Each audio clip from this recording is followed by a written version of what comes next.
Muy bien, buenas noches con todos los participantes a este curso de flotación de minerales auríferos. Vamos a tocar en estas dos sesiones la flotación de minerales de oro y de plata. El día de hoy vamos a ver el tema del oro, siempre considerando de que por ser el metal, uno de los metales más valiosos que existen en la Tierra, necesitan bastante atención al respecto. Lo que vamos a tratar, la flotación, para muchos es prácticamente una etapa más en el afán de recuperar el oro antes de pasar a una etapa de lixiviación. Esto viéndolo desde el punto de vista económico. Entonces, vamos a enfocarnos básicamente en lo que es su flotación, los conceptos básicos, cómo se llega a hacer una elaboración de pruebas para poder determinar qué reactivos es conveniente, ¿no? Como ya sabemos, todo yacimiento tiene sus particularidades. Entonces, vamos a ver progresivamente cómo podemos recuperar el oro a través de la flotación. Vamos a ver también la participación de la celda flash en el afán de querer recuperar el oro grueso. Entonces, dentro de la mineralización del oro, ustedes saben que las cantidades son bien bajas, no es como un polimetálico cuando hablamos de 0.5, de 1%, de 2%, ya sea de plomo, de zinc o de cobre, del total del mineral. En este caso, tenemos que hablar solamente de 5 gramos, 6 gramos, 12 gramos, 20 gramos en una tonelada. Entonces, es bastante, muy específico el trabajo en lo que es flotación. No es muy común el tema de flotación de oro, por el mismo hecho de que hay otros métodos, como el caso de la lixiviación, que se obtienen máximas recuperaciones posibles, ¿no? Pero la flotación interviene cuando tiene que ver el tema económico. Generalmente para yacimientos así de oro se empiezan con una etapa de gravimetría. Si ahí logran una recuperación por encima del 50%, complementa muchas veces con una flotación, obteniendo ya concentrados ya sea de pirita o concentrado de oro, y pueden llegar tranquilamente sobre los 80, 85, hasta los 90, y ahí tranquilamente pueden comercializar. Pero para los que ya son, ¿qué te digo? Tienen una visión para hacer recuperaciones por encima del 90, ya tienen que complementar o hacer directamente lo que es lixiviación. Entonces, considerando que la flotación prácticamente tiene que abocarse a captar gramos de este metal, vamos a ver progresivamente, según a sus conceptos y las teorías, cómo ha ido evolucionando, qué es lo que se piensa de la flotabilidad del oro, para poder tener bien claro el panorama y adecuarlo a lo que es una flotación común de lo que es la flotación de los polimetálicos, ¿no? Muy conocido es la flotación de polimetálicos. Tenemos bastante bibliografía, tenemos bastante empresas que están trabajando en ese sector. Entonces, a través de toda la teoría del oro, vamos a ver cómo se puede llegar a flotar el oro. Bien, entonces empezamos. Primeramente empezamos con el tema de conocer un poco las propiedades físicas del oro. Bueno, sabemos que es un metal amarillo brillante por la luz reflejada. Eso es lo que físicamente se determina para comprobar con toda la pureza. También dice puede existir en láminas muy delgadas. Ya en eso a veces se puede encontrar de color azul o verde, ¿no? Las propiedades en estado puro es demasiado blando para ser usado en joyería y para acuñar moneda, por lo que se alea siempre para tales fines con plata o cobre. Tenemos que saber que su punto de fusión es a los 1073 grados centígrados y la volatilización a 2600 grados centígrados. Bueno, esta información es importante porque a veces ya cuando entran al tema de la fundición es un dato muy importante a considerar, ¿no? En lo que se encuentra en la tabla periódica está sus características, el número y peso atómico es de 79 y 197 respectivamente, ¿no? La densidad del oro es 19.42. Este dato es muy importante, ¿no? Porque cuando se utiliza el plato para platear o cuando se lleva a cabo la etapa del puruñeo o puruñar, lo que le llaman, siempre tratan de encontrar el oro en la parte más fondo, ¿no? Justamente por esto, por el tema de la densidad, es bastante alto, ¿no? Dice que también es más liviana a medida que contiene mayor proporción de plata, se cristaliza en el sistema cúbico, su ductibilidad es grandemente disminuida por la presencia de pequeñas cantidades de otras impurezas, especialmente de plomo. A elevadas temperaturas se volatiliza como vapor rojizo. La volatilidad es incrementada por la presencia de metales extraños. Bueno, conociendo estas características físicas, vemos un poco la acción del tiempo y la erosión, ¿no?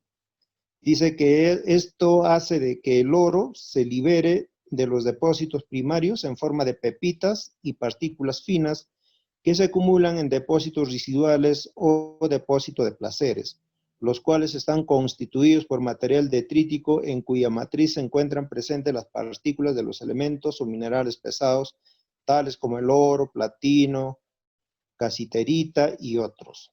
Los placeres se clasifican según el agente por el cual han sido transportados y depositados. Entonces, es importante ir conociendo cómo se ha ido desplazando, formando los yacimientos, ¿no? Esta información es muy importante para los geólogos. Ellos tienen que conocer más o menos dónde se ubican ese tipo de yacimientos, dónde puede haber indicios de presencia de oro. Entonces, hay ciertas características que orientan para poder hacer exploración y posteriormente explotación. Vamos a entrar, como les decía, a todo lo que es las teorías de flotación. Esto es lo más importante en lo que va a enmarcar prácticamente todo el desarrollo de la flotación.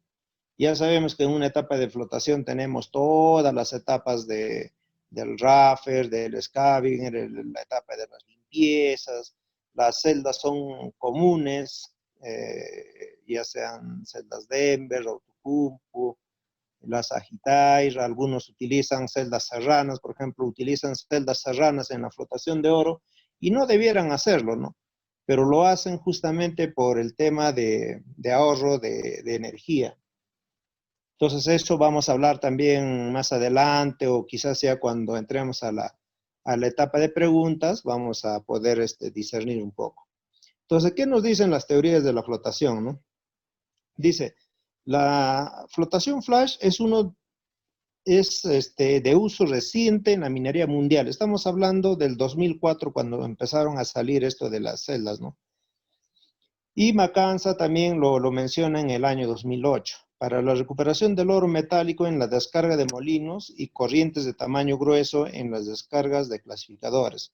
Pero normalmente se requiere de activadores de flotación para enmascarar las superficies de oro libre y poder utilizar los tiocolectores similares a la flotación de sulfuros metálicos. Entonces, para muchos que han trabajado en polimetálicos, se utiliza Cuando las leyes de plomo son relativamente altos, siempre van a estar por ahí las celdas flash, ¿no? Las celdas flash, ya lo está diciendo, tiene esa característica de ubicarse entre la sección molienda y flotación. Prácticamente más pertenece a molienda que a flotación, porque ahí tiene que hacer su carga circulante con uno de los molinos. Y ese concentrado que se obtiene generalmente ya se va como concentrado final ya, ¿no? Entonces, bueno, dentro de la teoría la flotación flash es una de los aportes, ¿no? Por otro lado, dice, la flotación de minerales auríferos tradicionalmente ha operado para la hidrofobización del complejo pirita-oro en las menas auríferas, dadas las asociativas que ocurren en los depósitos de oro en los cuales el oro está microestructuralmente ligado a los granos de pirita, básicamente en las fronteras de grano. Esta información también es muy importante. La mayoría de minerales complejos que se tiene de oro están con la pirita. Entonces siempre van a escuchar hablar, vamos a obtener concentrado de pirita con alto contenido de oro. Es bastante común eso. Entonces vamos a ver cómo podemos abordar ese tipo de flotabilidad, ¿no? Entonces dice, sin embargo, la hidrofobización selectiva de oro nativo y su posterior flotación ha sido poco estudiada y se presenta inclusive algunas contradicciones en la literatura respecto a la hidrofobicidad natural del oro nativo. Entonces, bueno, en ese aspecto siempre va a haber ¿qué te digo? Va a ser materia de estudio, ¿no? El oro nativo, o el oro nativo, o el oro puro, o se va a tener que hidrofobizar, o no obedece prácticamente a los reactivos que tratan de hidrofobizarlo, porque estamos hablando pues de oro nativo, oro puro, ¿no? Es fácil hablar de la hidrofobización cuando nos tocan el tema de un sulfuro, ¿no? De un mineral de sulfuro, ya sea sulfuro de plomo, sulfuro de zinc, sulfuro de cobre, ¿no? Ahí aplica el 100% de la hidrofobización. Entonces hay investigadores que dicen que sí, ¿no? Sí o sí se hidrofobiza, y otros dicen que no es tanto eso, sino que actúan un poco más porque tiene flotabilidad natural, por arrastre, entonces hay que buscarle la forma cómo hacerlo flotar, ¿no? Y finalmente otros dicen que hoy hay que promover la flotación de la pirita para que salga con la pirita el oro, ¿no? El oro prácticamente encapsulado en tamaños bien finos. Entonces, por eso que se habla de un poco de contradicción, un poco de divergencias entre los teóricos, ¿no? Entonces, en este sentido, dice, la flotabilidad natural del oro se encontró asociada más bien a razones de aspecto de las partículas auríferas, las cuales admiten una flotabilidad de origen mecánico debido al desbalance de fuerza de las partículas de oro en medios fluidos, pero no necesariamente están asociados a un trabajo químicos de hidrofobicidad natural, es lo que les comentaba, ¿no? ¿Quién lo dijo? Lo dijo Marcen and House en el año 1992. Entonces, lo anterior implica que las razones de aspecto pueden generar anisotropías, esto es, diferencias sustanciales en el comportamiento físico-químico de las superficies de los granos de oro, cuando estos presentan razón de aspecto tipo laminar, pero no necesariamente esta anisotropía induce una hidrofóbica natural en la partícula. Bajo estas condiciones, para esta investigación de carácter hidrofílico de los granos de oro, es evidente y simplemente la razón de aspecto que puede controlar diferentes grados de interacción con los grupos iónicos del agua, pero siempre bajo condiciones hidrolíticas. Entonces, entender el tema de la flotación de oro nos hace ser más rigurosos, ¿no? Más teóricos, nos hace ser un poco más especial, digamos. Tenemos que entrarle un poquito al tema ya físico-químico, entrar por ese mundo, ¿no? Por la misma razón que les iba explicando. Estamos tratando con gramos por tonelada, ya no son porcentajes. Entonces, ahí entra la particularidad para hacer estudios un poco más profundos, ¿no? Y por ende la preocupación también de aquellos que quieren flotar el oro, que hasta ahora todavía tienen, digamos, ciertas, digamos, pueden tener ciertas dudas si el procedimiento que están utilizando es el más óptimo. Entonces, todo ello recae en las pruebas metalúrgicas. Las pruebas metalúrgicas definen bastante la flotabilidad o la flotación para ese tipo de mineral que tiene alto contenido de oro.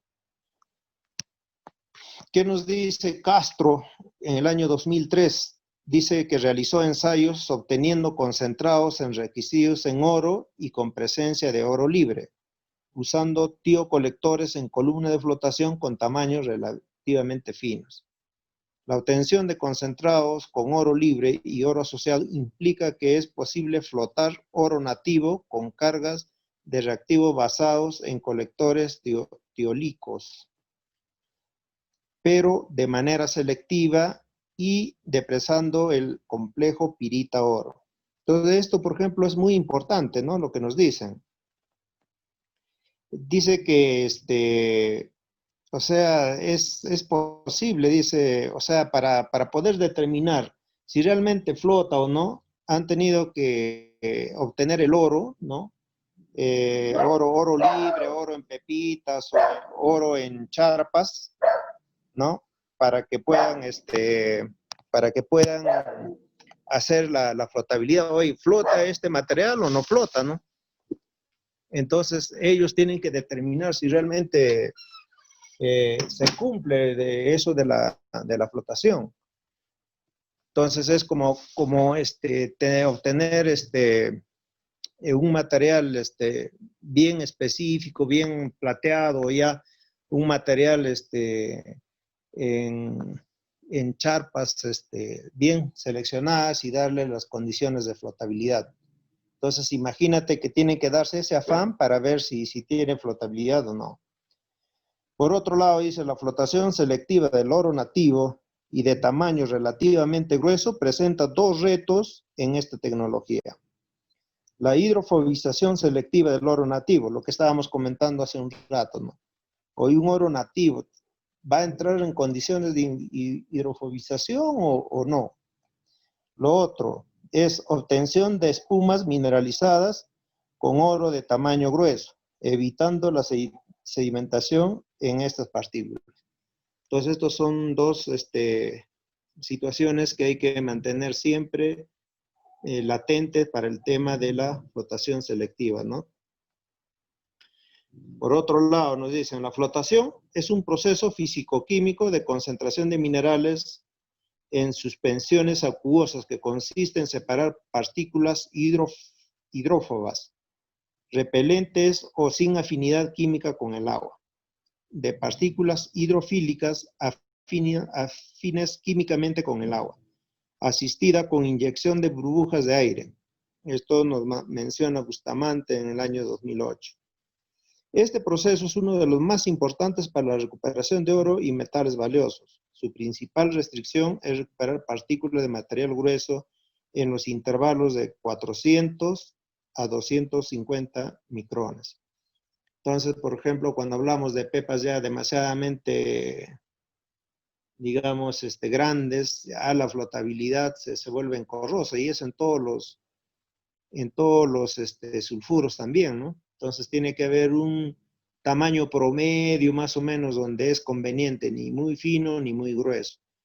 El oro es mucho más especial todavía. ¿Por qué? Porque estamos tratando de pocas cantidades. ¿Qué nos dice Alan Wandox en el año 2001? ¿No? Nos dice que han sido realizados, dice, la flotación de oro usando oro refinado también de alta pureza, y aleaciones de oro y plata, con el fin de determinar interacciones oro-colector y la naturaleza de la absorción de los iones de colector en la superficie de oro. Además, algunos trabajos se han realizado para determinar si el oro puro tiene o no hidrofobicidad natural y por lo tanto un cierto grado de flotabilidad natural, aunque algunos trabajos